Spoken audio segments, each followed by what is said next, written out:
Hello, everyone, and welcome to Weekly Manga Recap here on August the 30th of 2018. I'm Nick here alongside Chris. And how's it going, man?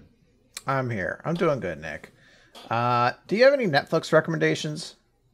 Uh, isn't specifically Netflix series or just Yeah, anything to watch on Netflix? just some. Well, it doesn't have to be a Netflix original. I'm currently, because I'm at school, I'm doing homework and stuff like that, and I find one of the easiest ways to do it is with something on in the background. So I don't want something that I need to invest myself into.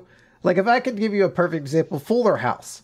It's very, like, it's a show that you don't need to ever, like, invest any mind to. You could just have on the background. You're like, hey, Uncle Jesse showed up. And maybe you get a couple chuckles here and there. You know, kind of works like that. Something that I don't need to, like, because my brother's like, why don't you watch Deadwood? And I'm like, you won't want me to watch Deadwood while I'm doing something else. Because I'm not going to pay attention. I'm going to be like, I don't know, who's this guy? I hear the name Swearinger a lot. Is that a person or a place? You know, like that sort of deal. So I'm looking for shows that fit into that caliber. So something that's you don't need to pay attention to. If you're talking about Fuller House, then it makes me want to suggest something that's not actually good. So, well, for example, I just got through Disenchanted, and that was the right kind of show for that. Like, that's helped. That new Groaning series, right? Yeah. It's not bad. It's Futurama again, just in a like medieval time into the future.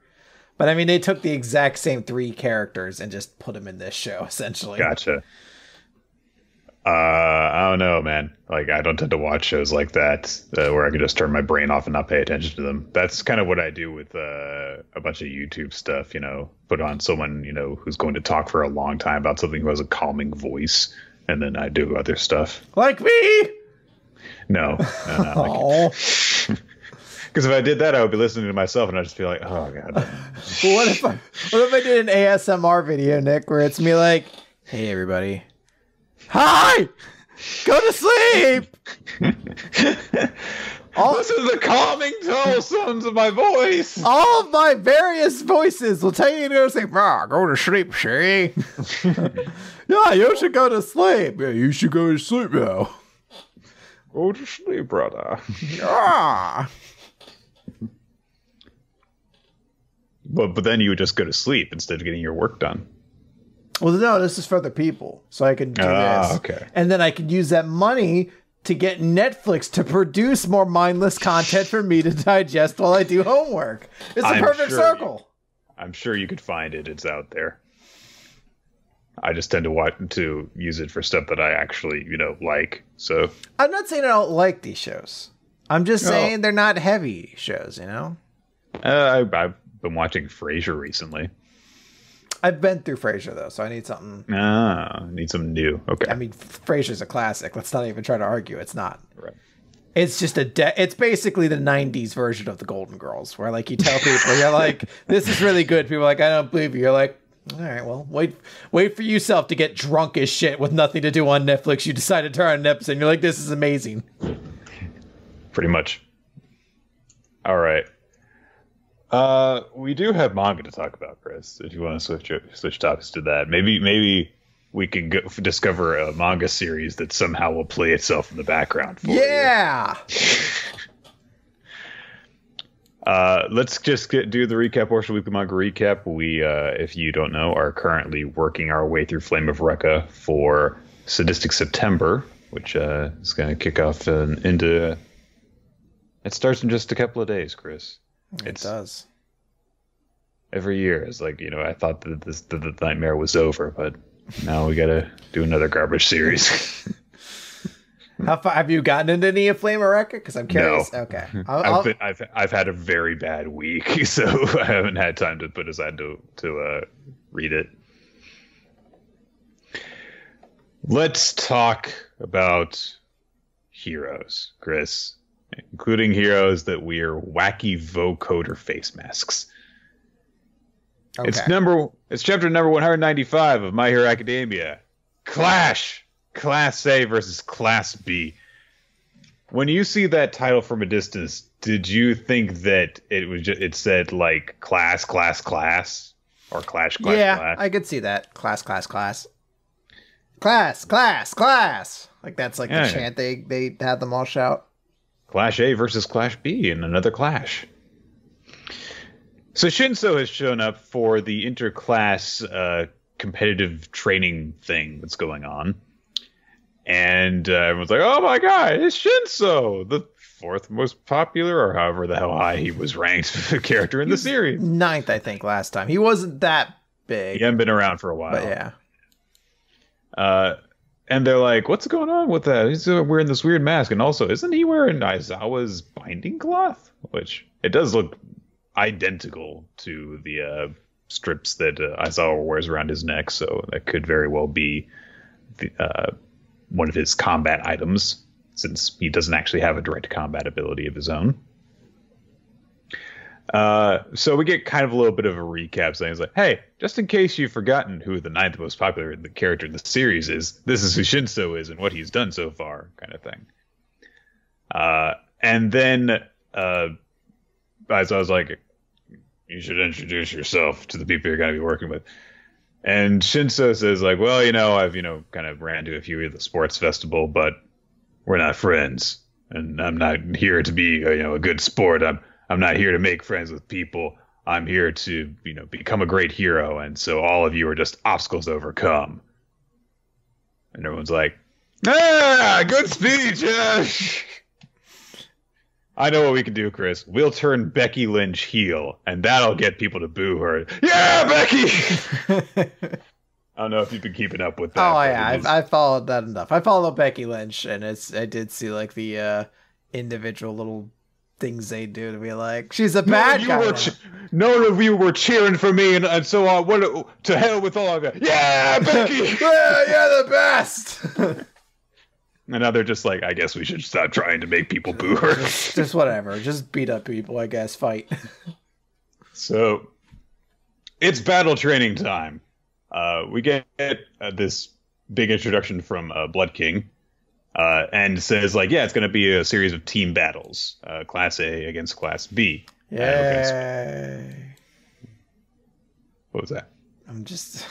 I'm in the middle of Flame of Recca, where I'm in the middle of a fucking, like, the long-ass fucking, like, martial arts tournament bullshit they do. And I'm so, like, burned out on fucking one-on-one tournament fights. I'm just like, oh, God. It's like fucking exponentially getting longer around me. Remember when we did that, God, I've actually completely forgotten the name for that one fighting tournament martial arts series at the end of last year. And we got to the tournament arc and it was just like, wow, this is just 100 chapters. So the way he explains it is it's teams of 4 that they're being split into. And Shinso is going to participate in 2 of the matches. He'll be with Class A on one, Class B on the other. So 2 of the matches that they're going to have are going to actually be 5 against 4. So Hagakure points out that's kind of unfair. Hey, you're going to have someone just with an extra man. That's unfair to the other team. And Blooking's like, well, it's actually also going to be a handicap. They're going to have to, use an inexperienced Shinso. Then that's going to be a disadvantage. And also having 5 members, having that extra member can also just be a handicap in and of itself. Which doesn't really make sense until Aizawa explains it later, the way that this works. Which is they've got this weird jail cell that has this weird cardboard cutout thing of Principal Nezu across the top of it. It looks very cartoonish, honestly.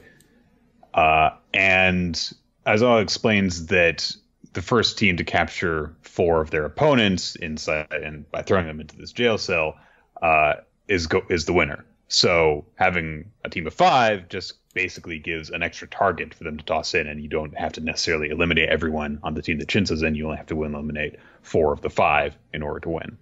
So that makes sense. So they split the group into teams, and there's this big 2-page spread to show who is facing off against who's teaming up with who. The weird part of it is that there's only 4 names for these 40 kids. There's only 4 of them that are listed, and I don't know if I don't. It seemed like a weird decision to me, and I wonder if it's just because these are the guys who are competing in this chapter that we're not familiar with. Maybe it's better to do that than to have all 40 names or whatever, or 20 names, I guess, pop up at once, and you're like, hey, remember all these characters? I'm like, I know Tetsu, and that's it. And that's because his name is like 2 syllables repeated twice. Repeated 4 times because his full name is Tetsu. Yeah. So, and I will say, when it comes to My Hero Academia, I'm not going to object strongly to having fewer names show up on the screen because, oh my god, every time I watch the anime, I have to deal with fucking, in case you forgot who this character is, this is who they are, and this is their quirk. Every single episode, they reintroduce literally everyone. It's some practice that they started like midway through season 2, and I hate it because they have the little kanji of their name and quirk pop up on the screen, and then Crunchyroll and Funimation both will put the translation right across the top of the screen over people's faces, and it is impossible to ignore because a third of the screen is taken up with text. So having just like, these are the characters you need to know anything about. Don't worry about the rest for right now. That's preferable to me. So the teams that Shinso is going to be teaming up with, he's actually going to be in Class A for the first match. So he's teaming up with Kaminari and Kirishima and Tsuyu and Koda. And in his second match, he's going to be going up against Deku's team. So there's going to be a bit of a rematch with Deku and Shinso, which they talk a little bit about. I do like how there seemed to be a strong point of emphasis to try to divvy up the Class A members who are most notable from each other. Mm-hmm. It's like if you looked at the top 5 members of Class A, I guess there's 2 teams that have 2 members with Deku and Uraraka in one group, and then Todoroki and Ida in another group. But no, it's not like there's one group that's like, oh, Deku, Bakugo, Yaoyorozu, and then fucking Todoroki, and you're like, oh, I wonder if that team may win. That sort of thing. The way that everything's kind of divvied up here, you can see it going one way or the other each time. Yeah. I also like some of the stuff that we've got going on in these group poses, because some of them now everyone's just doing a different thing. With Class B, Monoma is in Team 5, and it's him doing this arrogant pose, and everyone just looking at him like, "What the fuck are you doing?" The second guy in the middle there looks like he hates his life and everything in it. The second team for them, they everyone's doing a martial arts pose because Kendo is the most important member of the team. There's a little bit where you can see for Class B that Hagakure is cuddling Tokoyami's Dark Shadow, which is really sweet. And also everyone's doing this big superhero pose on Deku's team, and Mineta looks huge because that's the only way that he can possibly fit onto the screen. So I like the little details like that. All Might and Midnight show up to also watch the proceedings, and Ashido makes this very quick little joke in a tiny little subtitle to one of her word bubbles because they show up together, and she's like, "Is love in the air?" And Midnight says, "Cut that out. I don't mess with older men." Oh, it's a little bit harsh. I just noticed something. Huge plot hole. What's that? Shinso grabs a ball from each thing at the same time. What if you drew the same number for both lots? He just has to run back and forth between He's like, I'm on both teams. I'm sorry, Nick. I can't read this series anymore in good conscience. Plot holes like this need to be tightened up if I'm going to spend my time reading it. I don't know. So... Also, I'm joking, by the way, because we get a lot of people in our comments who don't understand these sorts of things, so... I also like the bit where he's introducing himself to the teams that he's going to be working with. So he's going to be with Kirishima's team for Class A, and Kaminari is there, and Tsuyu's there, and they're just all saying a bunch of different random things. And Shinso's like, yeah, thanks for having me. And then he's with Monoma's team for the second one. He's like, I like you already. You seem ready to crush Class A. And the weird little dumpy guy's just like, just ignore everything he says. And Shinso says the exact same thing to them he said to the other team. Just doesn't really care all that much, I guess. So the rest of the chapter is match 1. So we've got the team of 5 for Class A going up against Class B, which is a bunch of randos, including Ibarra, the plant hair girl that defeated Kaminari in the sports festival, which they bring up over the course of this. And Class A strategy is it's like, hey, let's just all stick together, make sure we don't get separated and picked off one by one. We see Shinso is kind of observing his teammates' abilities, like, Tsuyu is trying to camouflage herself, and he's noting it's actually not all that effective if you know she's there. And then they're like, okay, well, the best thing to do probably would be to take out whoever's got the strongest quirk. And Kaminari's like, wow, that's really smart, Shinso. And Shinso's like, well, yeah, that's actually a really obvious point that I just made, so I knew what have made that. So Tsuyu says, like, yeah, so if we're going to do that, we should eliminate Ibarra, and they're probably going to target Kaminari, because Kaminari's got the super dangerous Thunderbolt quirk. So Koda uses his animal companions things, and he's like, there's a bunch of plants over there. So that's where Ibarra is, and she's like using her vines in order to try and search around corners for us. So they try and move over there, and immediately this huge ass guy, Shishida. I'm not sure which of this guy's 2 names is going to be easier for me to say. Shishida, who is basically Sabretooth.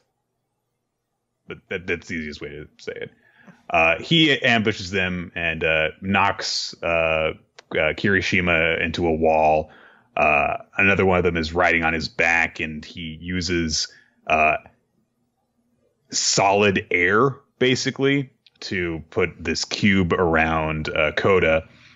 And they basically say, as they're messing up Class A, that they knew that Ibarra would be their target, so they just had her act as a decoy so that they could do this sneak attack. And so the guy with the air powers shouts out to Shishida, is like, wreck him, Shishida. And he's like, yeah, you got it. And Kaminari's like, oh, God. And he freezes. And if you pay close attention, you can see that Shinso had actually activated a little dial on his mask. And he was actually the one who shouted out to Shishida, and Shishida responded to him. So, he's responded to him. He's under his brainwashing quirk. And it was like, oh my God, that mask. And Shinso introduces it as persona chords, which means that it's probably going to be a very popular game that I know nothing about. Nick, it's very simple. You see, everyone has these things called personas, and all your friends have one because they're boring and lame, but you can have like 7,000 different ones. And one of them's a penis tank, and another one is a demon tank and a shit on a toilet. They're all very interesting. Some of them are historical and mythological, and then some of them, yes, are just a demon shitting on a toilet. That's actually one of the first bosses you fight. It's good times. Good to know. Good to know. Also, there's a bunch of options that show up on the screen. I know that too. Oh, Makoto's best girl. I'm just stating the obvious. This is sort of like saying water is wet kind of thing. But yeah, Makoto is best girl. She's the brunette one, right? And the most recent one, yes. Okay. So, what did we think of this chapter, Chris? It's all right. I mean, I think I will enjoy this chapter more if I'm not very overdosed right now on fighting manga things. So I'm definitely with all the shonen series we talk about, it's a good thing that yeah, but I haven't had to digest like 6 months of a battle tournament in the span of 2 days. So I like the premise. It's that thing of My Hero where it's, even though it's a battle manga, it's still got strategy to it. And it's not just like, hey, knock your opponent out. It's like, hey, get him in these cages. And there's different elements to it. Like, it makes sense to show off Shinso here and, to like start things off at a cool note. we'll see what happens. I mean, the biggest issue is that their opponents are almost exclusively people that we have not really met or have much of a reason to care about. So it's a little tough to dig completely into this, but I mean, hey, it still could work. I mean, when that one guy used his air prison thing, I was like, I guess we've seen this guy use his quirk before. And I think that there was a point, I think during the cavalry battle where we saw him use it. I think that he was one of the guys that Monoma copied because he was part of his cavalry thing. But still, just like, oh, I guess there's a guy who uses solid air to make walls and stuff. I guess that is a thing we're supposed to already know about. Probably. I do think that the point of this chapter is more to get you psyched about, the potential of what Shinso can do now that he's got these little support devices to help him out, and to have present a preview of the challenge that Deku's team is going to have to face. And I do wonder if, now that they know that whenever anyone's talking, it could be Shinso talking. I wonder if they're going to try and just like communicate completely non-verbally in order to neutralize that and the challenges that might present for them. All right, let's move on to Food Wars Shokugeki no Soma. It's chapter 276, A Sudden Love Rivalry? There's a question mark and exclamation point, so you have to say it right. All right, yeah. Last time Soma got his ass kicked by Suzuki, ended up in a trash can, and Erina who had previously fainted when she heard the seeming double love confessionals. Suzuki picked her up bridal style and carried her off somewhere, and nothing happened after that, I guess, because we break up this chapter like a week or something later, and she's like just in her office, and Suzuki comes in and is like, I picked a bouquet of flowers for you, milady. Won't you please accept them? Lovely flowers such as these. Oh, they are mere garnishes that only highlight your exquisiteness even more. And because Erina is a total sucker for these romantic types, she's like, as opposed to, go the fuck away. I'm getting a restraining order against you. We are co-workers. I am your superior. Go away. I do like the cover page that we get with princely Suzuki and rambunctious adventurer Soma arguing over maiden Erina, who's just like, It's very strange. And honestly, a lot of this chapter is just... Food Wars is always weird, Chris, but this is like weird for Food Wars. Like, I would expect this to happen in a different sort of... This is like I would expect more of this from like to be in like We Never Learn or a romantic comedy like that. And I think that that's just the joke. A lot of stuff happens in this that I just think this is just kind of the stereotypical thing that would happen in a different series. And I think they're just having fun because they're doing this other stuff.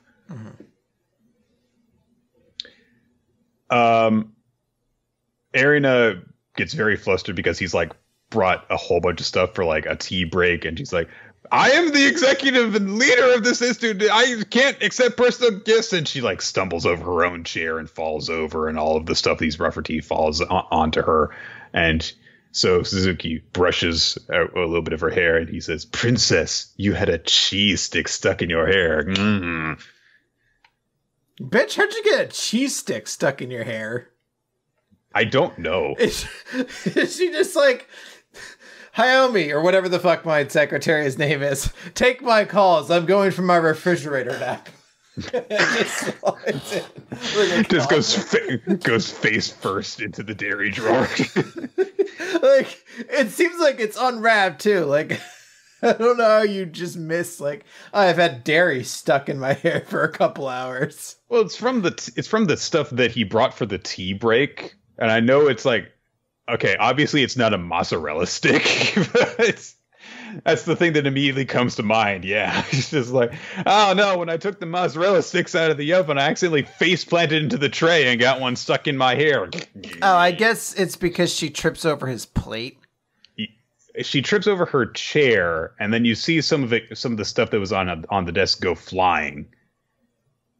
Okay, But, so it's the stuff that he just put down, though, and I guess that gets stuck in her hair. but still, it is a weird thing. It's very amusing to me to think that somehow she just surrounds herself with food so nonchalantly. She's completely forgotten. She's like, oh yeah, cheese sticks sometimes get stuck up in here. What are you gonna do? Tresses, am I right? I'm just imagining like it is a mozzarella stick, so it's like, princess, you have a cheese stick stuck in your hair. Hang on. It'll break eventually. He just dunks her into marinara. So Erina is very flustered because he has, just touched her head without permission. And then a bunch of randos show up. So they're the one who's saying, what are these guys doing? And I was like, what the fuck are you guys doing? None of you are any good. Why are you here? Well, I thought for a second, like, well, maybe they're in the Polaris dorm, and that's why they're wandering around here. And then I flipped back, and it's like, no, it specifically says Dean Erina's office. So unless she has set up shop in the Polaris dorm, what the fuck are these people just doing, wandering back and forth down the halls, barging into her office for no reason? So, they're here, obviously, just to be the peanut gallery. Hisako is, like, she's, like, at this point, as if she's observing a shokugeki, because she's, like, in shock, but also analytical. It's like, Suzuki is acting like a princely character from a shoujo manga, almost as if he knew that is the kind of thing that Miss Erina has a weakness for. What a terrifyingly effective approach. So everyone's like, well, Suzuki's here, and that probably means that sure enough, Soma shows up, and he's like, I challenge you to a rematch. And Suzuki's like, go away, kid, you bother me. And yeah. So the only reason that I could see for the Polaris people to be here is because they start talking about the rumors that have been circulating about the shokugeki that Suzuki and Soma have already had. And fucking Ryoko says, I heard that he was grabbed and tossed into a dumpster with an over-the-shoulder judo throw. Which does call to mind, like, if Suzuki had beaten Soma and, knocked him on his ass. The whole point is that, he was off balance, and so he stumbled into it. It seems it would be way more amusing to me if he were defeated and they were like, you belong in the garbage with your cooking, and picks him up and throws him into it. Anyway, Soma wants a rematch, obviously. They again hint towards, in a flashback from Megumi's perspective, Soma thinking that Suzuki's familiar somehow.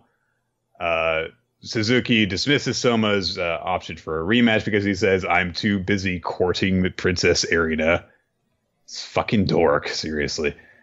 And he says, anyway, challenging someone when I already know I'm going to win is just plain boring. The only one capable of truly satisfying the dean's tongue is me. So someone says, all right, well then if Nagiri says that my dish is good, then if I get her to go gog over my food, you'll let me challenge you again, right? Anyway, I was going to do that before anyhow, so he just walks away. I love he scampers away before Erina can even finish her thought of like, well, actually, and he's just gone. It's like, all right, fine, whatever. So Suzuki's like, forget about him. We'll pour the tea. But Erina is just lost in thought, thinking about how Soma had said, Nakiri is mine. And Chris, her heart literally goes doki doki thinking about it. Like, that is what the sound effect is. It's doki doki right there. Her heart's going, So, this is an interesting new jumpstart that we have here. This the romantic comedy cooking manga. I'm sure that it will fulfill the gap left by Shokugeki no Soma. We've been missing a romantic comedy series in Jump for a while, so this helps fill us into a gap too. Yeah, especially ever since We Never Learn got replaced by You'll Never Learn, the educational fighting manga. It's just Sub-Zero breaking your hand, and he's just like, and that's why 5's always going to be divisible by itself. You're just what does that have to do with this? You're like, it was an English course. Why? So then they have a slumber party. I'm sorry. What is the pun in Total Recall that I always forget? Not Total Recall. I think Demolition Man, where he's like, "You called him Sub-Zero, but now he's Plain Zero." I wish I could have been in the writers' room that day. Like, all right, our bad guy's name is Sub-Zero. He's just killed him. What does Arnold say to mock this man? What if he calls him like 00? They're like, that's stupid. What a stupid name. Someone was like, Plain Zero. Right there, he got it. It's The Running Man, by the way. Running Man. Okay. It was one of those shitty Arnold Schwarzenegger movies. That's an amazing movie. Classic, it's terrible, but it's awesome. Yeah. Anyhow, so now we have a slumber party scene. Sure. The girls have dragged Irina over so that they can gossip about Suzuki courting her. And Yoshino has decided to talk like Alice for this. Yeah. Didn't quite get that. I think that this is what she equates with gossipy teenager. I guess it seems weird to have. I guess it makes sense. It's at Polaris Storm, but it's weird for this character to suddenly start talking about the Valley Girl when there's already like a canon character who talks like a Valley Girl in the school. Oh. Yeah. So everyone's like, "Oh, Mr. Suzuki, he's so popular. What's going on between you?" And Erin's like, "There's nothing going on between us." And eventually she does kind of break down and say, like, "Oh, I guess on the few times that I've actually kind of been cornered by him, he does actually say a lot that I enjoy. He's, very knowledgeable, and he has a lot of esprit and joie de vivre, or however the hell you pronounce these Frenchy words." But she says specifically, "Every time I come away feeling that the time I've spent conversing with him was well spent." And I was like, "Oh, that's nice." And Yoshino says, "Yeah, and also hasn't Yukihira been chasing you around?" You get a flashback of Soma showing up. "I brought 30 new recipes for you to try." And they're like, yeah, that's not romantic at all, I guess. So they kind of say like, "Oh, so you kind of want something more like Mr. Suzuki?" And Ari's like, "No, look, he just has better manners. That doesn't mean I want to bone him." And she also says, like, "I'm not really sure I'm ready to date anyone anyway." And of course, she centers on Megumi so that we can be reminded that Megumi Oya has a little bit of a crush on Soma. But Ryoko and Yoshino keep up the pressure, and they're like, "Hey, well, what's your type then? What's your ideal man like?" So Erina thinks of Chef Saiba. And she thinks, well, I guess that would be my first love, I guess. So she just starts to describe him and say, "Well, I'm not sure about this, but I guess that my ideal would be someone who's passionate about cooking, would always want to improve themselves, wouldn't rest on their cockles, and maybe they could have a little bit of a wild and dangerous side, and they would do things, create dishes far beyond anything I could imagine. That's someone I could truly respect, and I think I might want to date them." And Megumi's like, "That sounds like Soma." "You're talking about Soma." And she's like, "What? No, I'm talking about his father. There's no way that his father would have any similarities to him." Oh. You know what? It's all coming together. That's actually going to be a little bit weird, though. It's like, oh, she had a crush on his dad when she was young. And so, all of a sudden, then they bring up, "Oh, right, coming up is the second year's first semester final exams. Okay, I guess we're going to the beach for this." So, currently, it's not like a well-kept secret or anything like that. Soma has not been doing great in the polls recently. It's been ranking relatively low. And I imagine there's some fatigue from the last arc. And I have to imagine if part of this wasn't like, hey, get the audience back on your side. And there wasn't some editorial thing of like, you could stick around. but you better fucking put these girls in bikinis, god damn it. All right? Like, get some eyes on this fucking series, god damn it. Because it's otherwise, this feels like such a random thing to be like, the next contest is at the beach.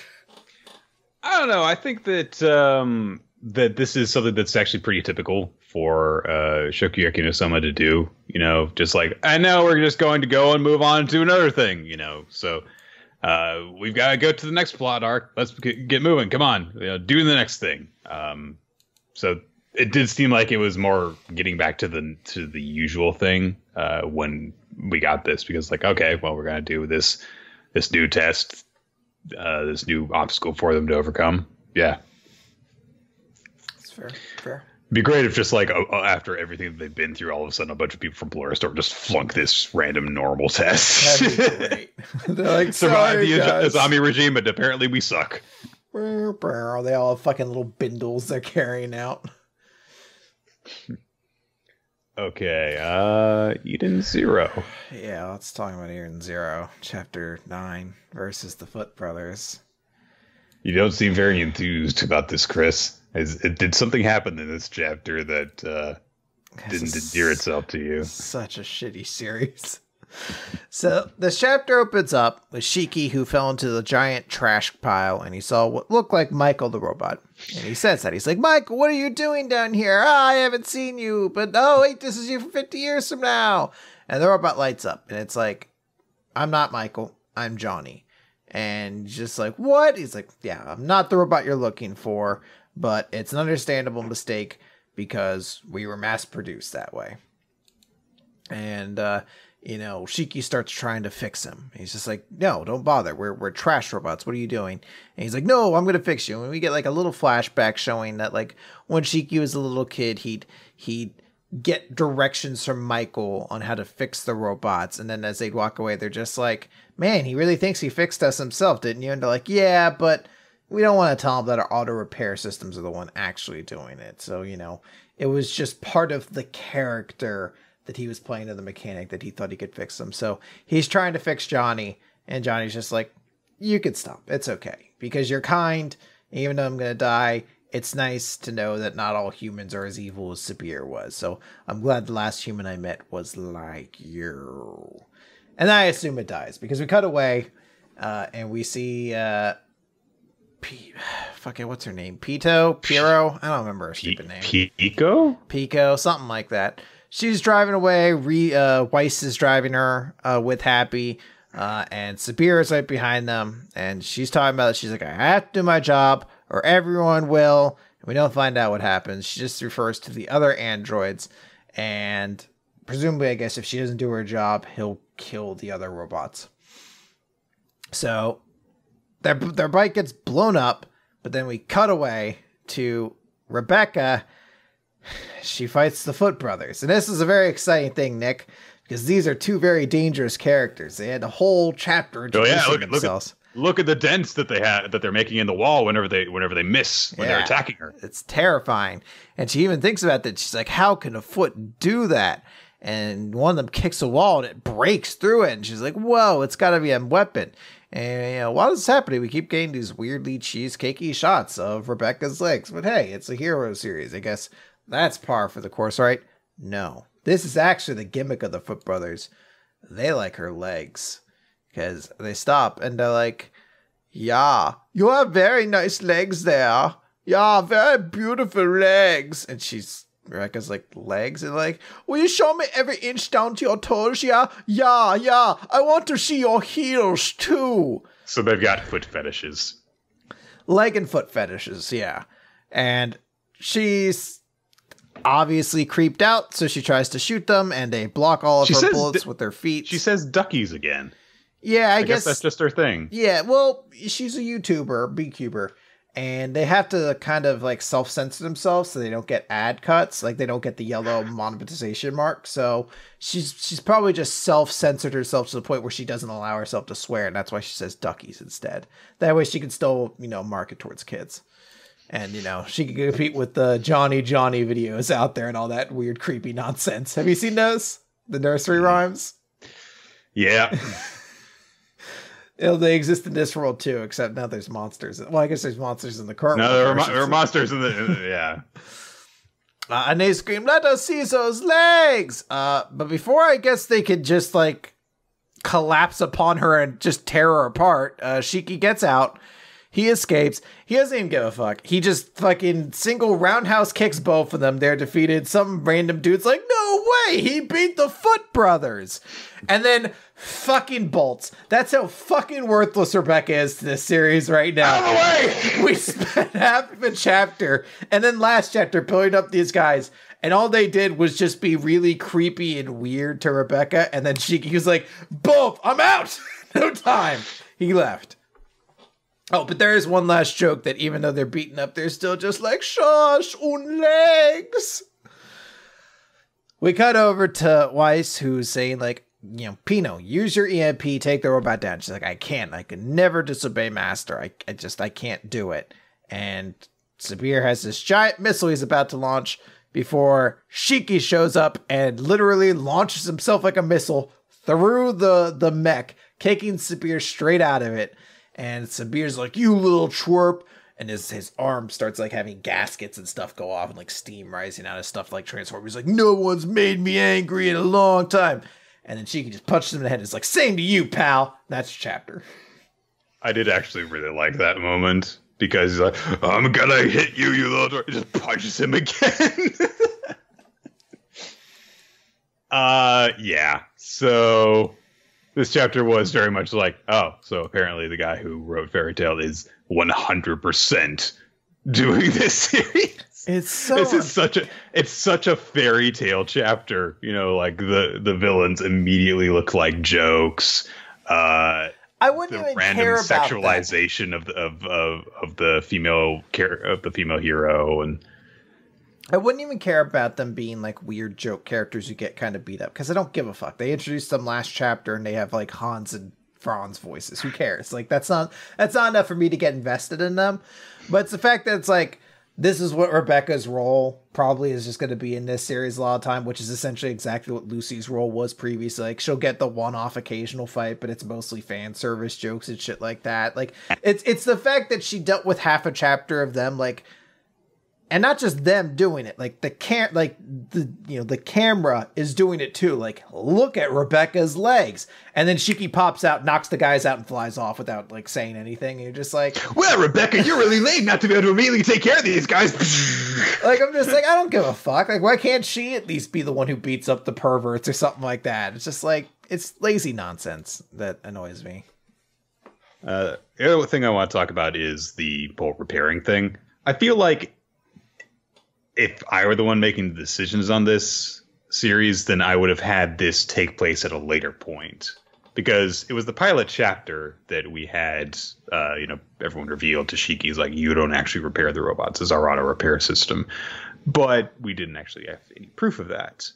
So I feel like it would have been a bigger deal if, we had saved this for like at least until after this arc, just a little bit later, have more focus put on Shiki having to come to terms with the fact that, like, yeah, I guess every part of my existence on that planet really was a lie. And it's really just kind of crammed into this chapter with very little build up to it instead. Yeah. It's a nice moment, but it just seems improperly placed. That's all. It's fine. The moment is probably the best part of it, but yeah. Yeah. Okay. And we never learn, I think. Is it? Okay. I thought there was something that went in between them. Boruto or Jump Starts, but we don't have those this week. So. Right. So this is We Never Learned, question 76. The flow of X never ends. We Never Learned's getting an anime, Chris. It is. Very, very exciting. Also, I guess I forgot that Kirisu's hair was purple. I don't know why I always picture her as a redhead. No. Anyway. I think that she might be. Yeah. So the chapter starts off with the big school, what do you call them? I don't know why I'm blanking on this. School, like, auditorium gathering? What do you call them? I'm not really sure. Like when the school calls every student together.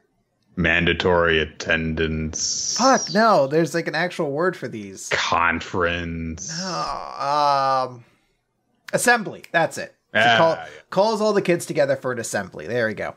An Avengers assembly. So they call those students together for an assembly to celebrate the fact that Takamoto won nationals. She won the 400-meter freestyle race. She's very, very impressive.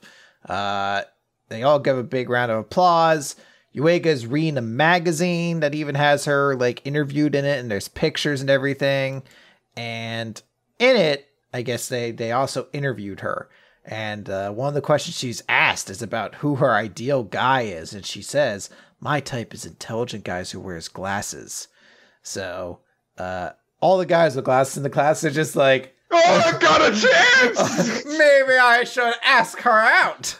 So she shows up in class and is like, hey, Yuega, sorry I'm late. And immediately every weirdo with glasses is like, hey!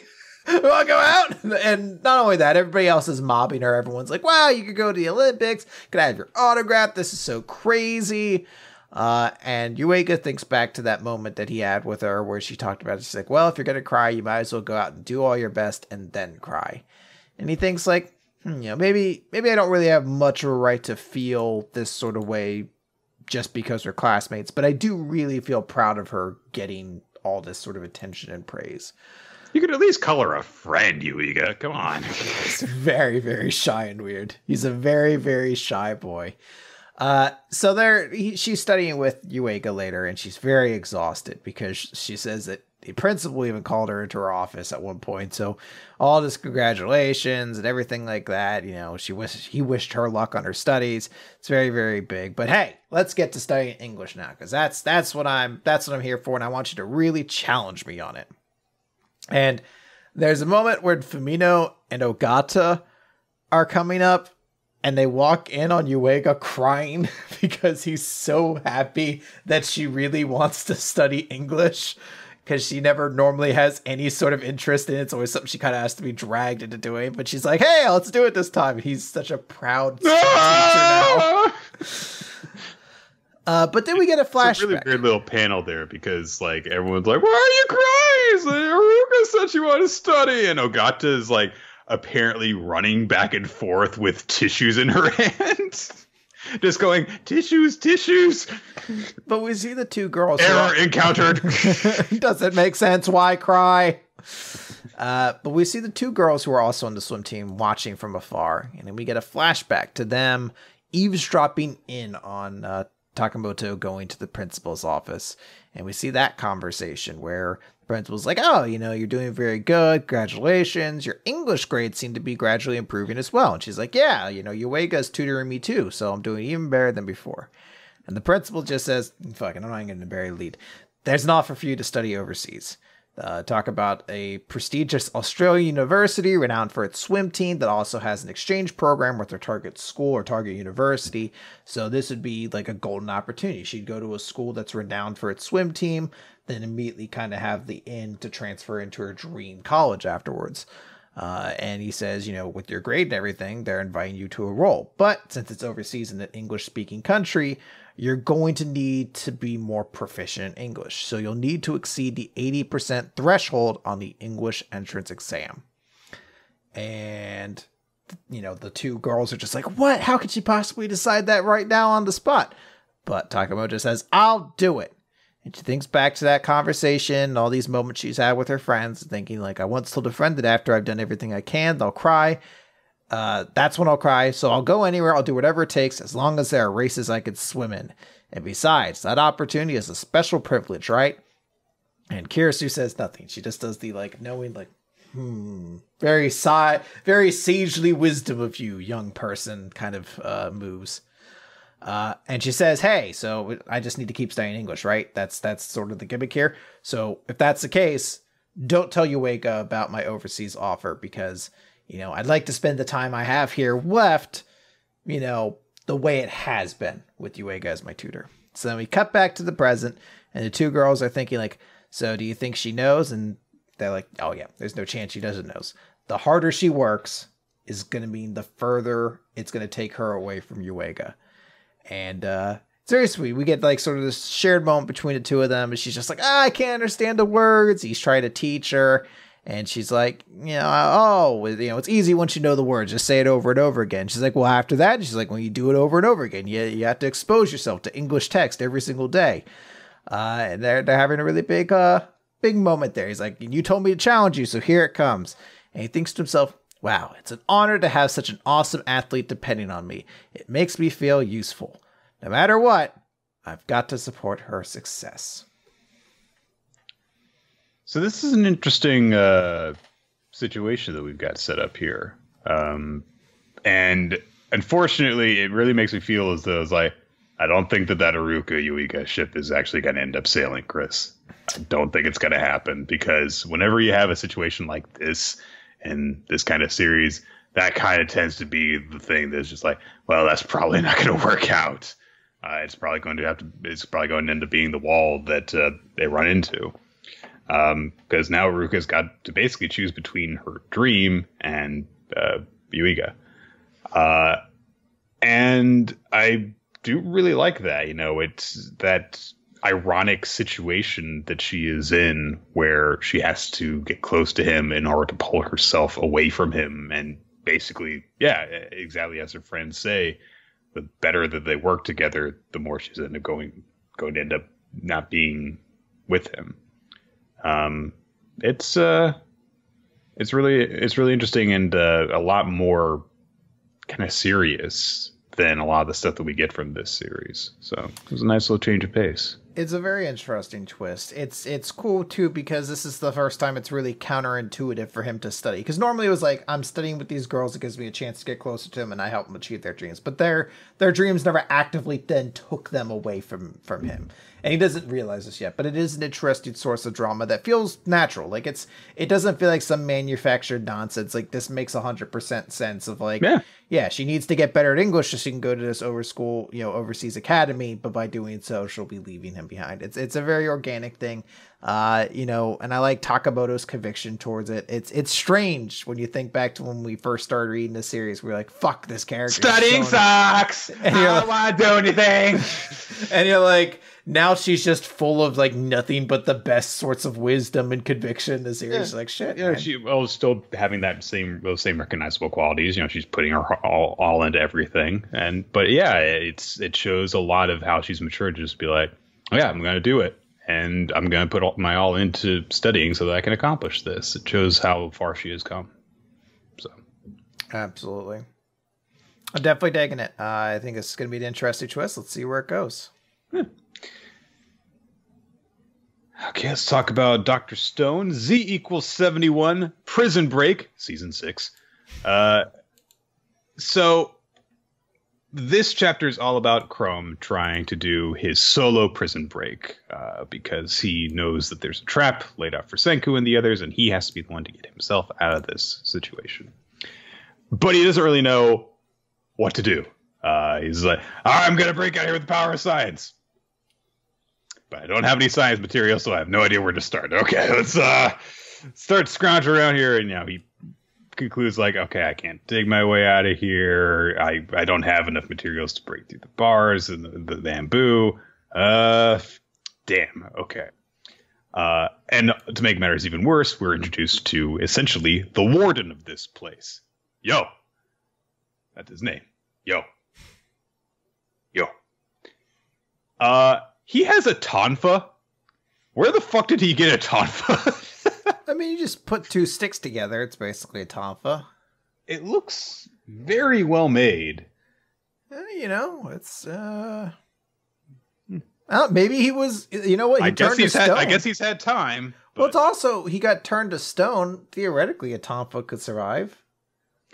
Like, if it was a well-made one, and it was good though. But if it was like.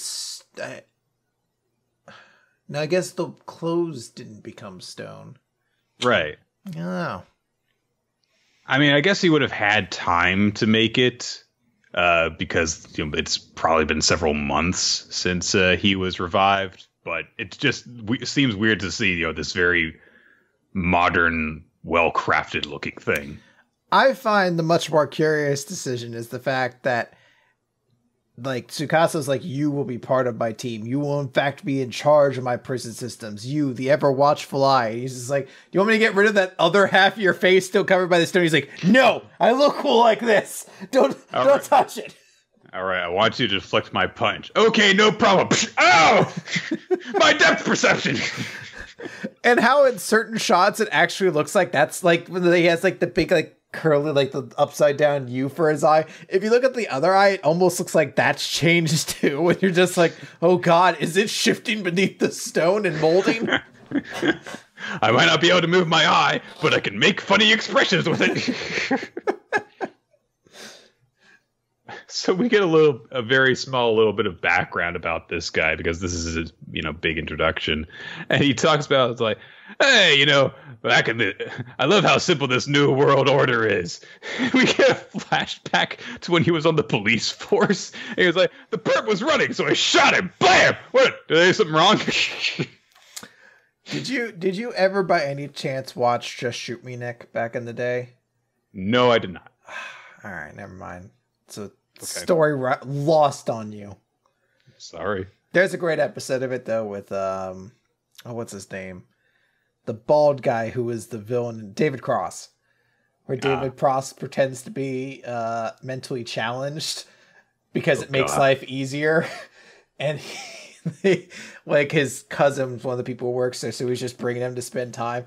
And for some reason, they found one of those tubes like at the bank that sends things into your office. Like, you ever see that at the bank where like you put like your check in and it like vacuums it over to the other side? They find one hidden in the wall, and the idiot boss is just trying to explain to people. He's like, how does it work? So he eventually like finds the guy's, like, David Cross's character, and it's just like, do you want to see how this works, Donnie? It's like heat. And Donnie's like, Donnie says vacuum is how it works. He's like, no, it's actually like a Pop-Tart in your toaster. The heat rises and brings it up. And eventually David Cross breaks character. He's just like, it fucking vacuums, you stupid idiot. Jesus. So that's essentially what's going on in this chapter. Exactly. That episode of Just Shoot Me from 1994 is essentially this chapter in a nutshell. Because Yo is not the brightest bulb, basically. He's not the sharpest spoon in the drawer. So Chrome realizes he's got to go out and get some materials. Yo kind of mocks him a little bit to start things off with, because he's like, hey, we don't have a whole lot to worry about for our prisoner, this primitive punk. And Chrome is like, who are you calling a primitive moronic bean sprout? Did Manta used to do that? I think that he would, I forget which, I think it was Manta would like add on the insults in order to get himself more worked up or something. Somebody would do that. It's been a while. I can't remember. That's a joke I know from somewhere, and I can't even remember who it was specifically. I Shield 21. Anyway, so Chrome thinks to himself, I've got to gather materials first of all. So one of the guards realizes he has to go to the bathroom, which I like how he describes a toilet with his word bubble, and then it's like Chrome doesn't know what a toilet is, though. But so he's like, he thinks to himself, like, Senku is always, just making these ideas in his head, but that's not how I work. I can't work that way. I need to take action and search, and that's how my science starts. And I do like that little bit of contrast between them. Also, he manages to use the guard's homophobia against him by getting him to leave him alone while he's taking a piss. So he just grabs a bunch of stuff and just stuffs them into his pants. When he gets back to the cell, it's like his dick is pregnant. It's such a huge, weird bulge. And they're like, oh, wow, this guy just really likes peeing. Ugh.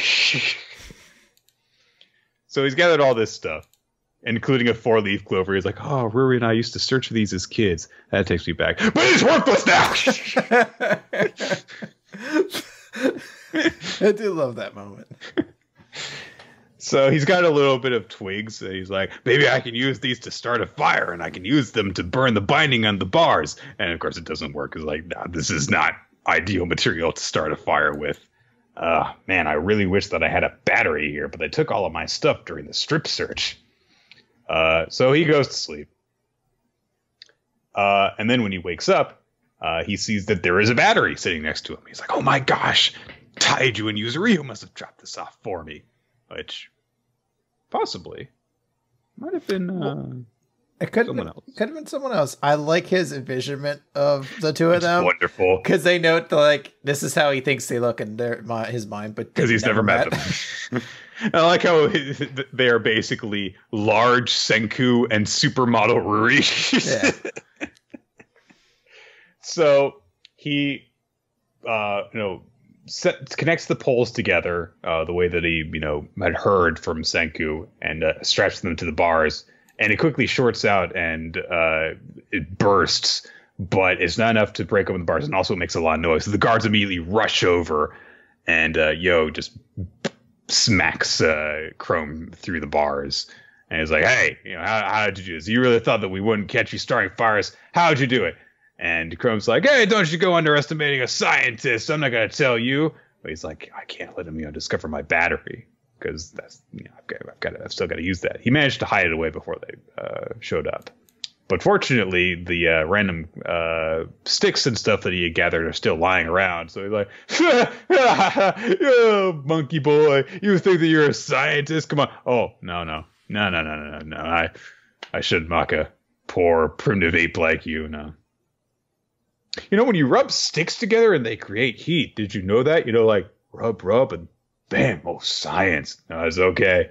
I understand science. It's all right. He's such an asshole.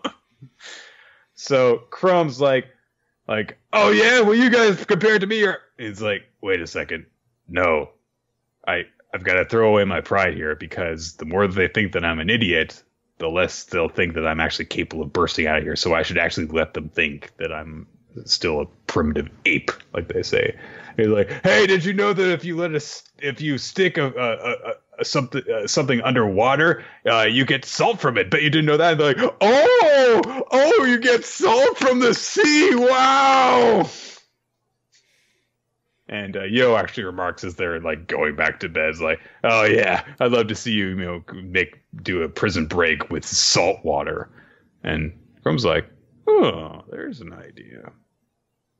So he remembers some stuff that Senku was telling him during one of their, invention processes. And he's like, okay, if I had sodium hydroxide, then that would probably be strong enough to eat away at the ropes. And so I've got the battery.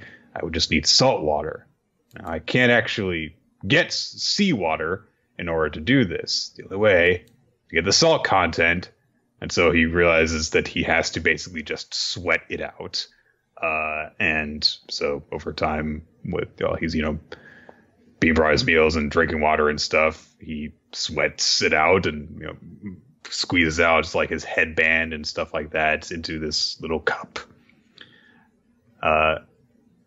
They did this in Avatar: The Last Airbender, but it was a lot more fun because she just sweated enough in order to have water to waterbend, and then they broke their way out.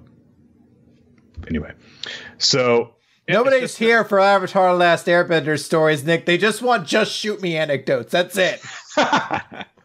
That's all the kids in the fandom want to hear about. So we get a little bit of a narration as Chrome is setting up his process, because he's able to stick a few wires into the salt water, and it has the reaction that he needs, and says, actually, technically speaking, there wasn't any partition in the container of salt water. So he didn't produce sodium hydroxide, but rather sodium hydrochloride, bleach. But it was alkaline enough to break down the cellulose in the ropes. Also, Senku was using the same process in order to make paper by circumstance a little further away. But yeah, they were using the same. They happened to be using the same scientific principle. It's just that Senku was making paper while Chrome was using it to burst the fuck out of prison. And apparently, he put it on all the bindings of the bamboo because it just like falls apart around him. And he grabs one of them like a staff. He's like, "How do you like me now?" I feel like it's a poor decision on his part to scream during his scientific prison. Those are large, bold word bubbles. So yeah, Chrome broke out of prison, Chris. Do we want to talk at all about the Inagaki interview? Did you read it all? I did. I read the whole thing. I do like some of the little tidbits of information that you get from it. Like he said that he basically came up with the premise of Dr. Stone just by I want there to be a series where people start from the beginning. They're frozen in stone, and that was it. It's a nice, interesting way to work backwards. So yeah. There was a note that someone specifically pointed out to us over Twitter, which was that. Inagaki was annoyed when Trump won the election because it meant he had to redo the part where the president's frozen in the White House because he thought that Hillary would win. So, I also like him discussing how he like teams things up with Boichi. That it's just like I have the final say on all the story stuff. He has the final say on all the art stuff, and it actually works pretty well that way. It's like it's a good way to do it. I do like that he says like. We have to establish that also very early on just to avoid further disputes. So pretty all right chapter of Dr. Stone. A couple of funny bits here and there, but I'm kind of looking more forward to how this prison break little arc comes to a big climax.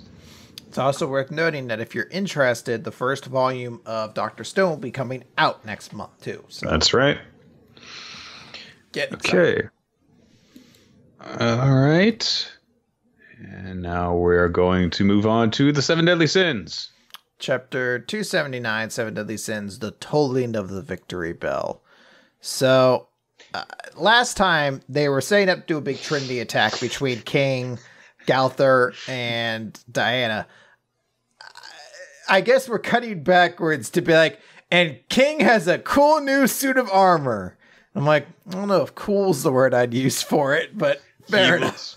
Very weird. King gets this new fancy suit of armor, and Diana's doing this thing called the Droll's Dance. I don't remember. Was this a thing that she could do that would like almost like buff her teammates? I don't remember what the effects of the dances were. I know that one of the dances basically made her stronger the longer she did it, but I didn't know it could be used as a buff. Yeah, so they do the Trinity attack, and essentially it results in a whole collage of different kings attacking. There's basically like a page and like a fifth devoted to all of them attacking. I do kind of like how there's just one image of him where he's reverted back to his real form in the bottom right corner. But they're doing this giant attack. It looks like it's pretty effective because Mail can't keep up with them all, and all the doppelgangers are making it kind of tense. But then we see the second sigil from Mail's little like shawl disappear, and he rings the bell of truth. And what happens is like a big bubble appears, and it basically helps to destroy all of the fake kings that Gowther created with his illusions. And they explain that he's giving the commandments physical form, and any superficial magic cannot compete with it. And he's switching in and out of commandments. So he then activates the third commandment. And with it, a giant spiraling scythe comes out. And it almost looks like it takes off Diana's leg. It just, I guess, cuts about halfway through. But it looks like a pretty vicious blow. And then catches King as well.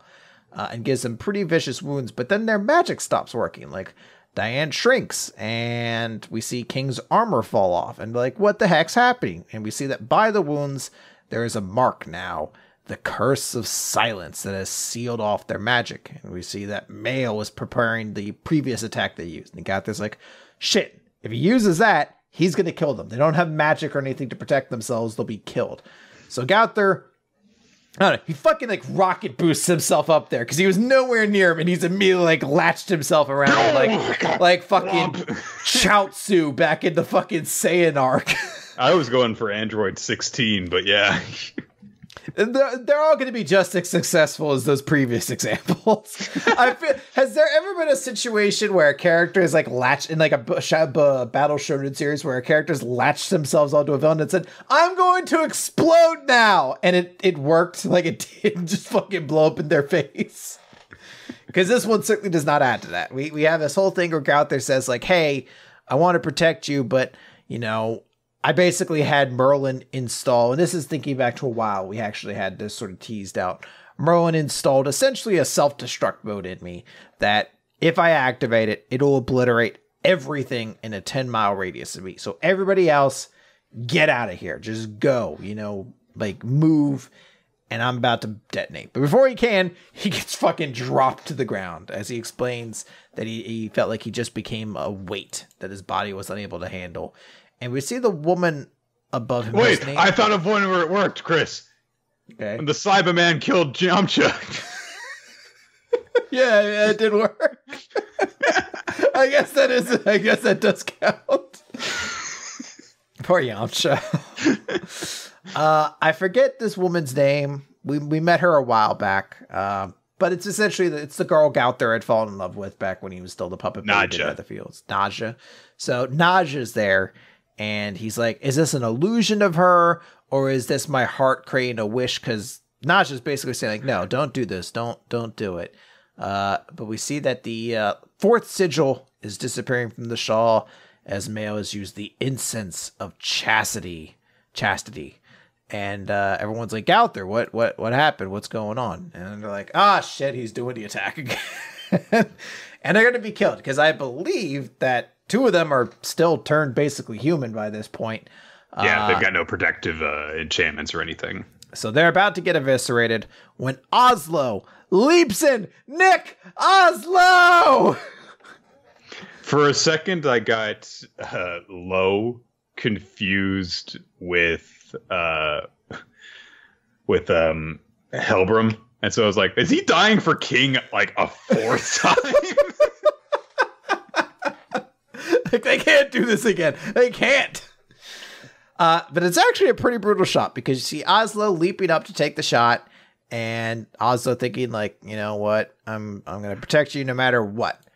And then we get a 2-page spread where it almost, I mean, it's tough to tell. It's really far away, but it pretty much looks like Oslo got himself fucked up in this. Like, it almost looks like it bent like the top part of his jaw upwards and back. I mean, it might just be that like the face is tilted up that way naturally, but considering he like leapt forward, jaws open, it wouldn't be shocking to me if it just ripped him forward like that. But yeah, I mean, pretty brutal shot right there. That's the chapter. Yeah. Some good stuff. Honestly, like, we knew that this combo was not going to work, but I thought it was a pretty cool idea. It's like, we'll make this one very, very fast attacker, and then there's a lot of illusions, so they're basically impossible to spot and stop. And there is something actually kind of cool about this sixth form of King's ability. But yeah, he also does look very silly. But I do like, because of this, we've now seen all 4 of the different commandments that Mayo can use. So now he's in a much more vulnerable state. Now you don't have to sit there and be like, well, why would you give him 4 if he doesn't use all 4? He's used all 4, so who knows what happens from here. Right. But it's like when Yamamoto had expended all 4 uses of his Bankai, and you were like, well, he's going to die now. Then like, what's left? Who cares? Who gives a fuck? There's nothing left to discover. He's going to die now. Yeah, Sasaki is dead. He's revealed all 4 of his things. It's done. He's no more. All right. Let's move on to the Promised Neverland, Chapter 100, Arrival. Chris, Phil's back. Thank goodness. Dear Emma, how are you? There's a lot of narration here, and the primary point of all of it is that Phil, of course, is the only child who knows the secret, who is still in one of these houses. And he basically just has to live with it, because if he reveals it, then there's going to be trouble. All the other kids are going to be in danger. The other important thing that we learn is that the Gracefield house seemingly was basically like disbanded after being set on fire, and all the kids in the orphanage have been divided up amongst the other plants in the facility. So Phil only knows, Carol's here and Eugene and Charlie and Melos, but I don't know about the others. I don't know where they were, because we were separated basically right after the fire. And also, he doesn't know where Mom is, of course, because they're just here with the mom that was in the previous house, rather in the new house. And so he, basically everything kind of takes the form of like as if he's writing a letter to Emma, even though obviously he's not going to send a letter, given the circumstances. But he's introduces like, oh, I've got a new mom, and then there are all these new siblings. They're good people too. Jackie, the oldest, and then there's Helen and the class clown Simon. He reminds me of Don. And then immediately on the next page, it's the mom saying, "Now everyone say goodbye to Simon." He's like, good. I always hated Don. Don was always my least favorite. You always need a good smack upside the head. I'm glad new Don's dead. One Don is more than enough. Piece of garbage. So obviously he's broken up about it because like he can't even say anything about this. He's obviously distraught that Simon is gone. But he can't even express the real reason why he's upset, and just has to be like, he's going away, So then we get to a point where, like, it's starting to, just like be too much for him. Like we see him curled up in his bed, just thinking, I miss you. I'm lonely. This is too painful. I want to see you. But he thinks, I made a promise and I've decided to do my best and I won't give up. I'm going to protect everyone. Because I know Emma's coming back for us, and if she can't, then I'm going to go see her, taking everyone with me. That's why I'm fine. And he puts on like this. We see him like putting on this brave face, basically. Someone like asks him, it's like, "Are you feeling okay, Phil?" He's like, "No, I'm doing well. Now bring me another serving, woman." What are they eating? Like it looks like sausages. Human meat. But like I'm looking at it, I'm like, is he eating one fried slice of tomato with sausages? It's a big tomato if it's the size of a sausage. I can't tell if maybe that's supposed to be waffle. It doesn't look like a waffle. It doesn't look like a waffle inside. Maybe it's maybe it's supposed to be just a piece of generic meat, like a Salisbury steak kind of deal. I don't know. It has a really weird cross section. Oh, well, so then we see that there is a visitor to the compound, Andrew, who we saw a few chapters ago investigating the Goldie Pond being blown up. So immediately he kind of goes over to Phil and is like, "What is your name?" "I am Phil. You may worship my presence." He's like, "I'll tell you what my name isn't. Bitch face, like yours. Boom, roasted. Buy me dinner." "I slept with your mother." "She's a whore."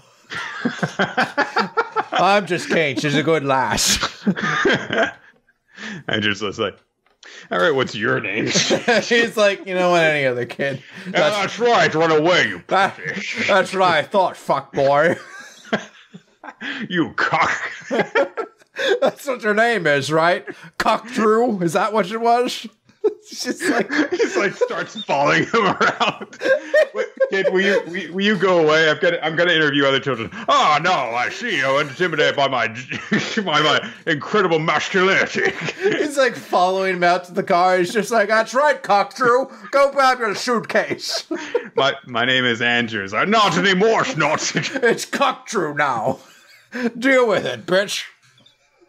He like gets in his car to drive away. Someone put on Peppa Pig for me and get fuckboy out of here. That's right, run, bitch. I eat pushies like you for breakfast. You eat pussies for breakfast? Yes, that's what I fucking said. Did you see it on my plate? That's what that is, right? I can't really determine what the fuck it is. I don't actually know. I don't know what pushy is. I hear it, though. I hear the term turn about. I am 4 years old. I watch the Playboy channel a lot.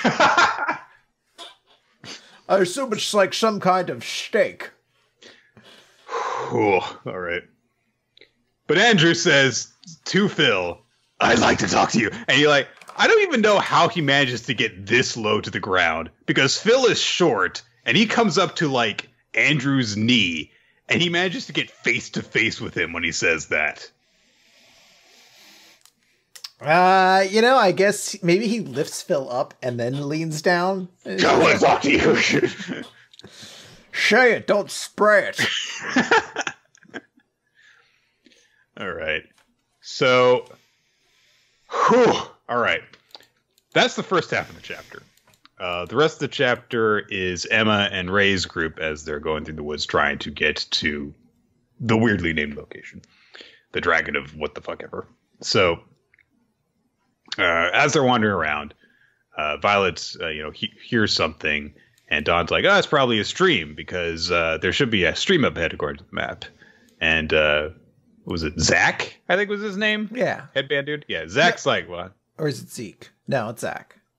Zach's like, "How do you know that? You didn't even look at the map." And Gilda's like, "We memorized it." And Gilda explains, like, "Yeah, well, back when Ray was initially setting off, he told us to memorize all of the stuff in the ancient manuscript, all the maps, basically." And it was like, "Yeah, it was probably easier than all the tests we had to take at the house." Because when they had to do all the tests, there's like, memorize this diagram in 10 seconds. And yeah, I'm sure the Ray's just like, pardon me. Ray, of course, probably things like, "Come on, guys, just use your eidetic memory like I do." So, I do like how Violet and Zach just have a moment where they're like, "Fuck, Gracefield House is intense." Like they're just the normal dudes who are just like, "Yeah, no, like our class, they asked, we were at long division and it was pretty tough." They like showed you guys a map and said finish this in 2 seconds. When freaking Yugo is like, "Here, take these two with you. Violet can see well in the dark, and Zach is a good medic." Or just like, whatever. Are they perfect baby geniuses like my friends? No. Okay, I guess we'll drag them along. They're like, "No, but Zach does have all the Foo Fighters albums on his iPod, so it makes it a pretty good." Bring them along. So. I love the Foo Fighters. Come on, you're riding shotgun with me. We have a car. No. Shotgun means give me your iPod.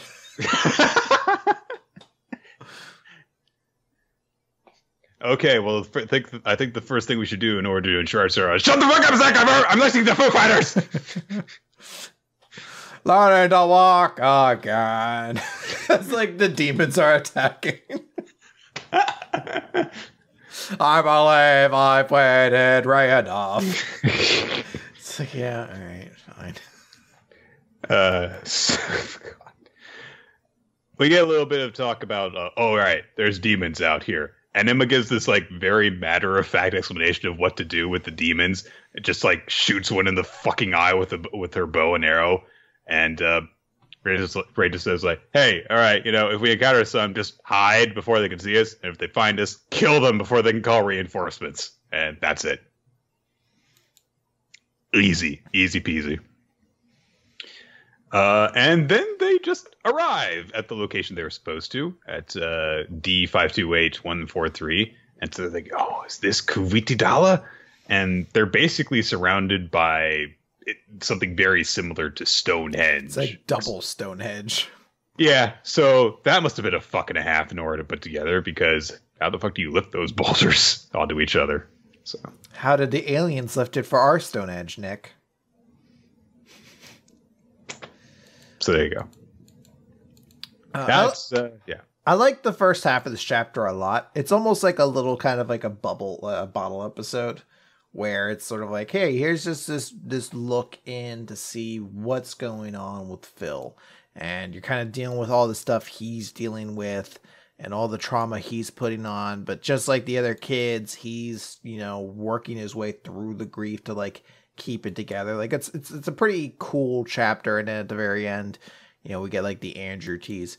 The rest of it's fine. It's I guess this is a pretty significant thing to be like, hey, this Kolfa Dala or whatever is like a huge significant thing. So that's like a big chapter 100 sort of milestone. But honestly, I was more into the idea of like just this bottle episode, which, by the way, can I note, Marvel Netflix series need to learn what the fuck a bottle episode is so they can start doing them, because holy shit, if I need to watch another 13 episode season that like midway through, it's like, hold on, that over the top fucking, ex-Marine is going to be, he's going to be a big deal. We got to devote 2 or 3 episodes to him. Like, but oh God, please don't.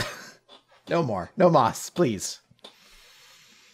I think that I would have liked it more if it had just been the entire chapter about Phil. Yeah. And you could have actually had a little bit more build up to Simon being taken away, and then just kind of like resolve it on the Andrew thing after Phil has managed to, gather himself. And that would have been a really good cliffhanger to leave on with Andrew. I'm going to talk to you, Phil. He's like, Loa, what? You're talking to me face to face. My penis is down here. I assume that's what you're after. Sorry, bitches say what? What was that? Gotcha. Works every time. Now get me some juice, fuckboy. And he nut punches him and then walks away. He just like talks to them. I was like, where did he pick up that accent? No one else here talks like no that. one does. I don't know. If you try to get rid of it, it just makes him more aggressive and angry. What accent? How dare you? I'm going to take a poop in the toilet, not flush, and leave it as a present to you. Oh, okay.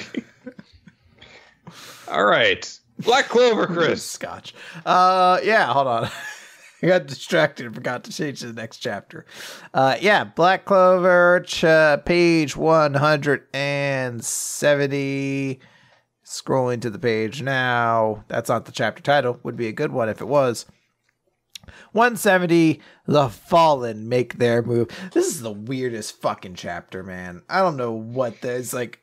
All right, so it was weird. I was like, what? Really? These two? Okay. Yeah. So the chapter opens up with Soul, and she is going to this cave, and she's like, I should be safe here. And the Black Bulls acted like this was really important. So what's in it? Well, before we can find out, there's an explosion in town, and she turns, and we see Charlotte. Elf Charlotte, whatever we're calling her, she's alive. She's fine. And she talks about how their two attacks clashed, and even though hers was far greater, his spell weakened its momentum and protected the town and still had enough power to reach me if only hitting my gauntlet. And she's like, well, wow, even though my magic was stronger, there are still humans who have mastered spells such as that one. So it seems to be underestimated humans, so I'm going to retreat for right now because I used a little bit more magic than I expected. And then we have a moment where Soul was going to, I guess, try to reach them, and she finds the rubble, and she's like, oh no, the Black Bull's captain is eaten. And he just bursts up from the ground. He's also like, I'm not dead yet. I didn't lose. Yes, you did. Yeah. They just have a quick back and forth. He's like, oh, what are you doing? Did you take care of that thing I told you? Did you get that thing I sent you? And she's like, yeah, I headed somewhere safe. He's like, you better be. Did you manage to get it to him? Yeah. Did you put it in the place? Did you get it there? Just I don't know. Is it ready to achieve its purpose? You got it there. Fuck, I can't deal with it. And she's just like, yeah, you know what? Fine. I took care of it, and I asked you to take care of Sis. So, what happened with that? He's just like, hey, even if you can't fight, you can save people. So go help out, rescue other people. He's craning his neck around a really long ways in order to say that. You can see the muscles in his neck curling around him. Oh no, Nick, that's Key. Key does that. Key can do anything. Key can do anything you need to. We cut away then to the Magic Knight Brigade headquarters, where a veritable who's the fuck who shows up in this chapter as the Purple Orca's former leader, whose name I don't remember. Geldre, whatever the fuck you pronounce it. The guy who was revealed to be the evil guy of the Magic Knight captains meets up with Rivchi. Revchi, the chain from chapter magic. 1. The two of them reconnect in the prisons of the Clover Kingdom. And they sort of just have their talks back and forth. Revchi's just like, after that mission 2 years ago, the one where you set me up, did this number on my face, they shoved all the responsibility for that bungled mission on me and had me kicked out. And, what stupid mask face guy's like, well, you brought that on yourself. Everyone else hated you, so no one else took your side. He's like, well, that's a bit true for you, isn't it? That's how the illustrious former captain of the Purple Orcas got himself dumped in an underground cell. And stupid mask guy's like, well, that's nothing to you. You treasured your own skin too much to go on any dangerous missions. You didn't strive to the top, and you got surpassed by a junior member. You're pathetic. And they're having this back and forth that basically culminates into both of them shouting about, like, yeah, I am invincible. If it hadn't been for that ridiculous Bratness anti-magic. But before they can speak any further, they're interrupted by one of the elves. And these two characters, one who we haven't seen since the first chapter of the series, and the other one, a very minor character in the grand scheme of things, are forced, both bad guys, by the way, are forced to team up to survive against this terrifying foe. And they're using one guy's invisibility magic, and the other guy is using his binding chain magic to seal them together. And they talk about, like, yeah, we trapped this guy, and maybe this is our ticket out of obscurity. And the stupid mask guy's like, yeah, my legend will end in a place like this. Let's go clear our names. And I'm like, am I supposed to hope these guys get like a turnabout or something? Because clear your names. You did those things. Yeah, I was like...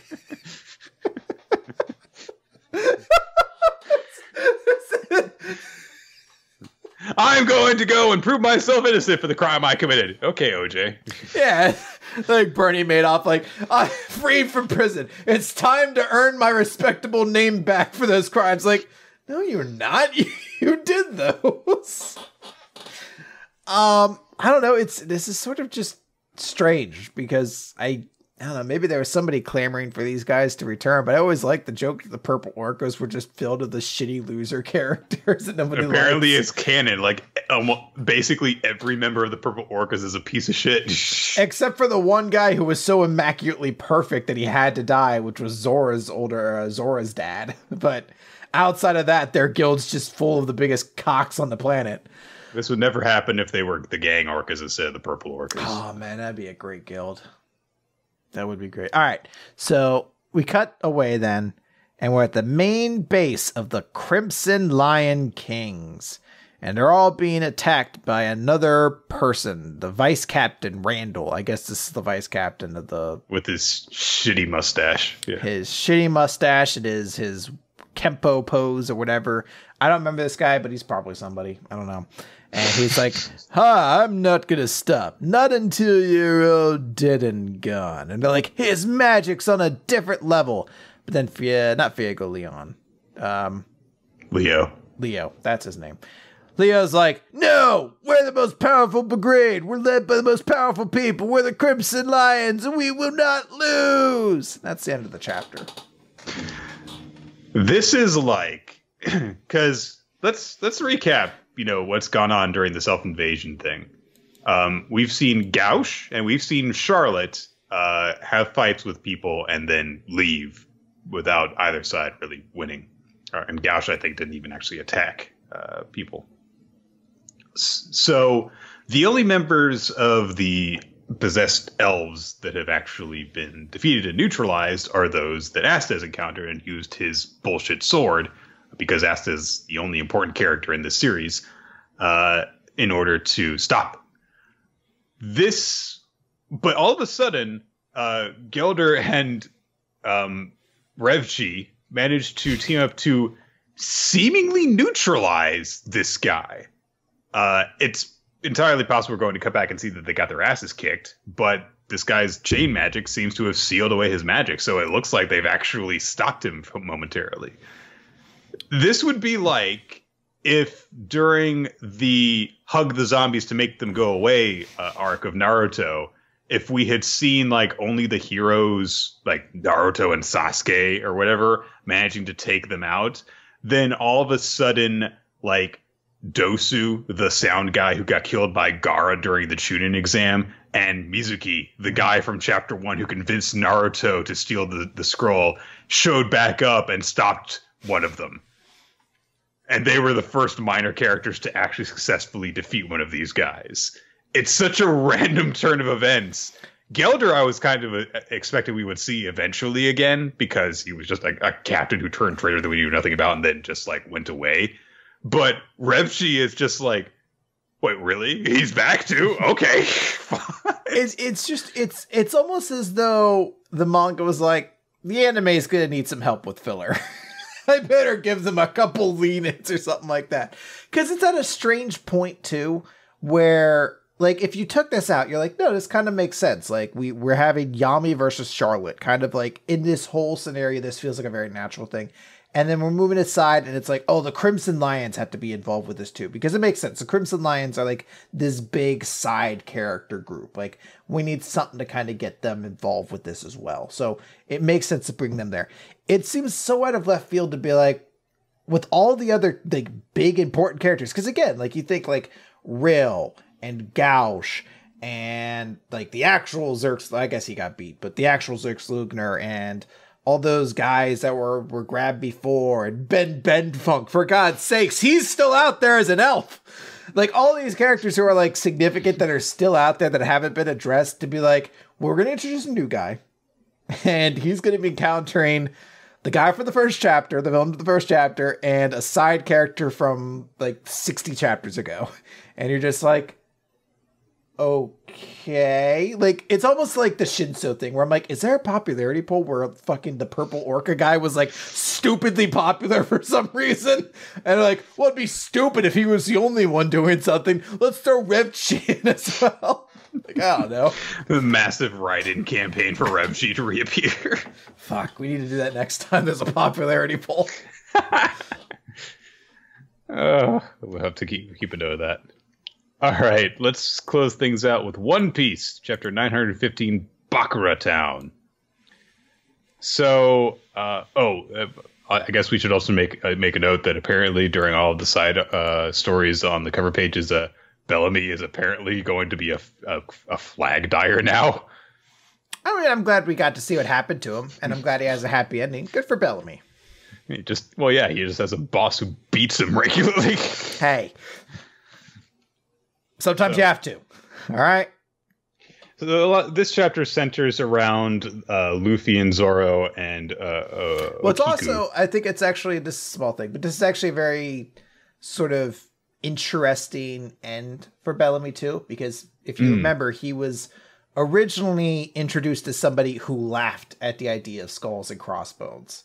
Like, he laughed at pirates in their dreams, and his profession now is to help paint and dye pirate flags. It's a very cool sort of thematic wrap up for him. Good point. And this chapter is about Luffy and Zoro and Okiku having to deal with the people who have kidnapped Otama and with the Yokozuna of the town. What's his freaking name? Like Nabeshima or something like that. Very big sumo wrestler. Urashima, that's his name. Who is trying to court Okiku, who, as things stand, is in a far lower class than him, but he thinks she's hot and wants her to get with him. So, yeah.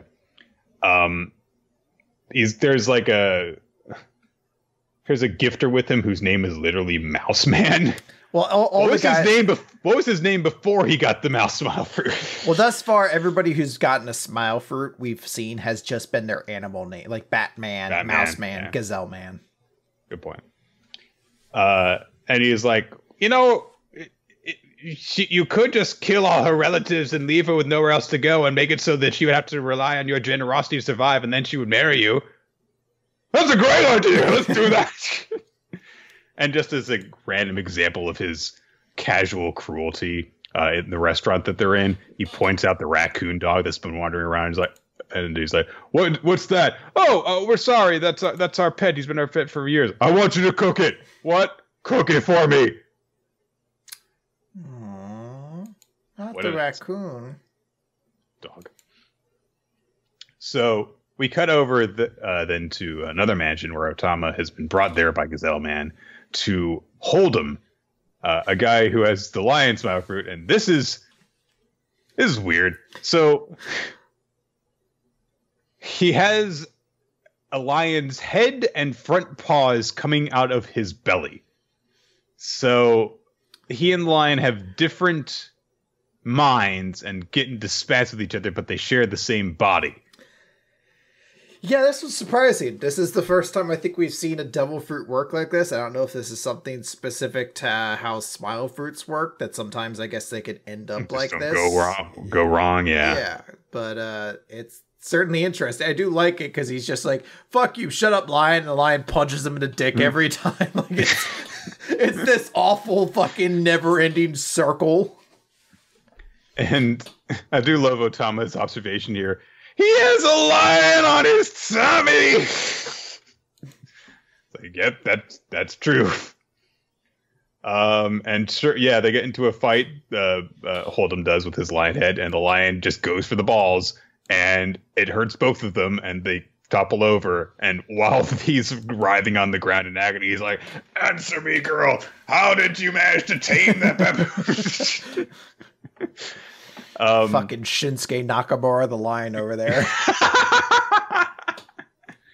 So Otama remembers that the Tenku guy had warned her not to reveal her ability to people because they would want to use it.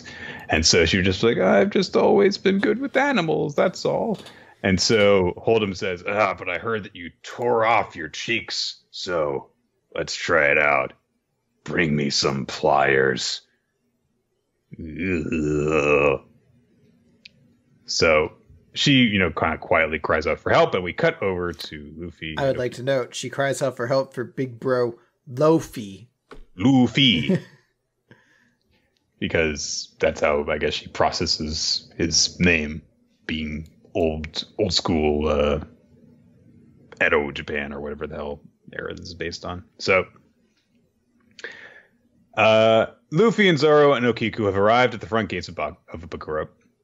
And Luffy's immediately like, "We're here to save you." Okiku's like, "Be quiet. Don't do that." Luffy knocks some of the people at the front gate out with his haki, and they go wandering around trying to find Otama, while Okiku says, like, yeah, this is the way that the town works. Oroshi's henchmen just came in to just seize everything that they wanted. The only ones that they left around were the merchants that handled necessities. All the rest were driven out of town. So that's the way the town works now. A man comes flying at them, sent hurling through the air. And it's this sumo wrestler who's got this giant handprint on his stomach. And Zoro's like, there must be something going on up ahead. And Luffy's like, well, this sumo wrestler came flying at us, so maybe it's sumo. Makes sense.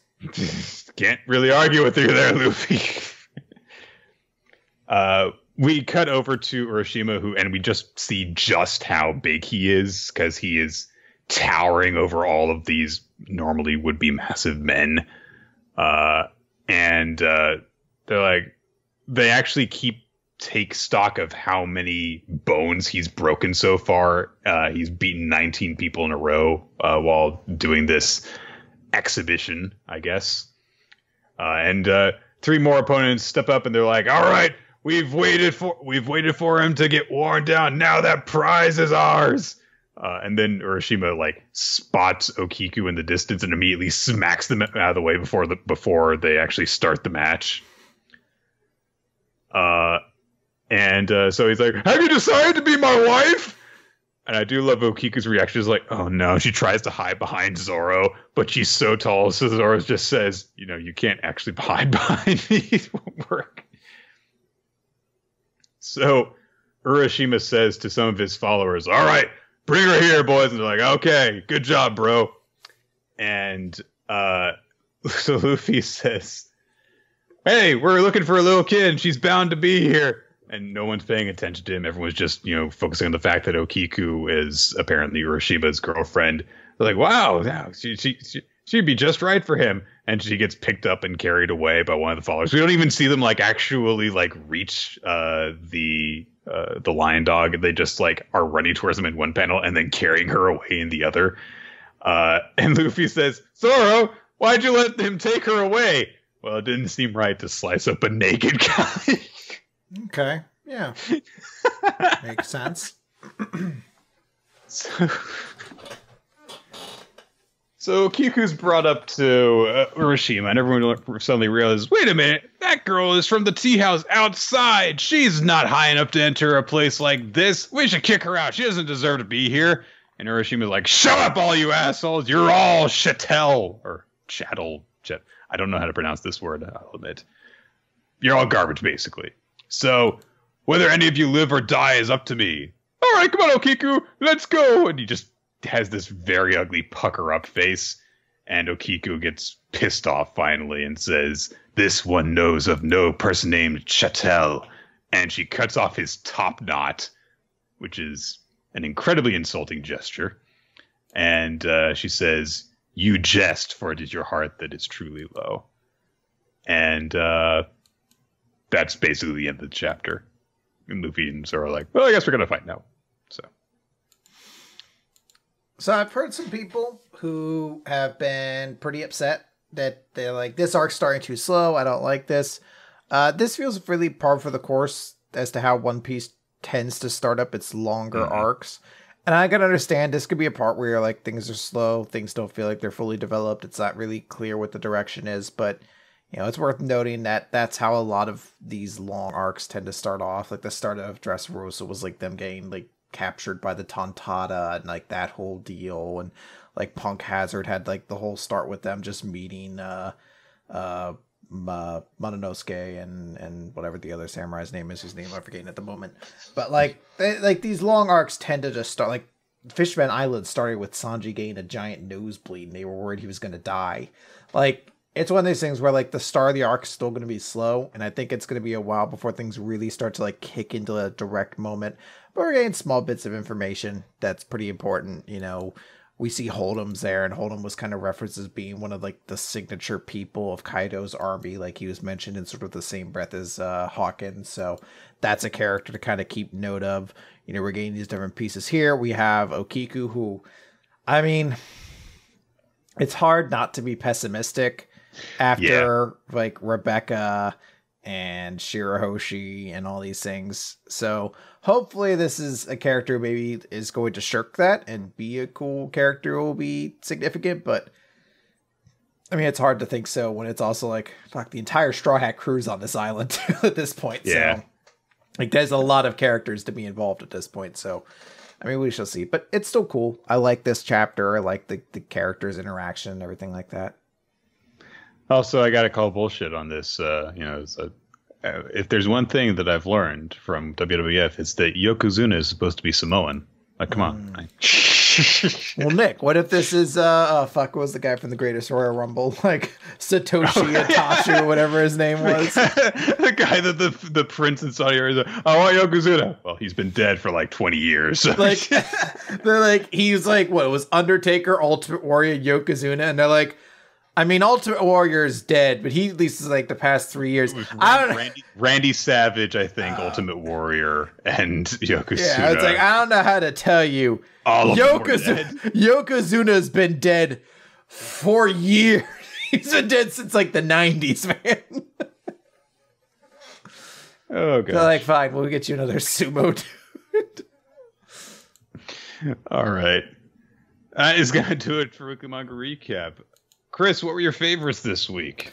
I'm going to give my favorite chapter to We Never Learn. I like this chapter. I thought it was super fun. And I really like the implication of where this is going to go. It's a very nice twist to throw into this, and it has me excited for what's to come. Yeah, I think that as a full standalone chapter, I would say We Never Learned. There were definitely some other chapters that I think got me more excited for stuff. I do like the implications that we get, for example, from My Hero Academia and the events that are going to be coming up in Dr. Stone. But in terms of just like, just a complete chapter tells us that and how, the effect that it had on me this week, definitely We Never Learned was my favorite. And for favorite character, I'm going to go with Phil this week. That's my MVP. I'll agree with you. Phil, I think, is probably the right fit there. I considered giving it to Takamoto as well because I really appreciate her conviction and all this. But it's nice to see Phil again after a while. And I do like his little small emotional arc that's carried across in like the span of, 8 pages, 9 pages or whatever. Yeah. Hell. And that is going to do it for Weekly Manga Recap. So, everyone, thank you for joining us here for Weekly Manga Recap. We record the show Thursdays here on smashcast.tv/RoLoT and twitch.tv/RoLoT. We tend to start the show right around 7:30 p.m. Eastern Standard Time, but sometimes we do need to change things up. So to stay updated on this stuff, know exactly when we're going to start the show, you can follow us on social media. On Twitter, there's the official podcast account at WMR Podcast, and also your hosts at Nick F. Time, at RoloT. If you would like to send us feedback, if you'd like to ask us questions, if you'd like to suggest future manga for us to read, you can send that stuff via email to mangarecap@yahoo.com. You can also join our Discord server. It's a great way to suggest future series for us. And keep in mind that although we're going to be working for a little while on Flame of Recca, after Statistics September is October, Halloween month, so now is a good time to start thinking about horror series that you want us to check out. Ooh. If you want to check out more Weekly Manga Recap, you can check us out in a bunch of different places.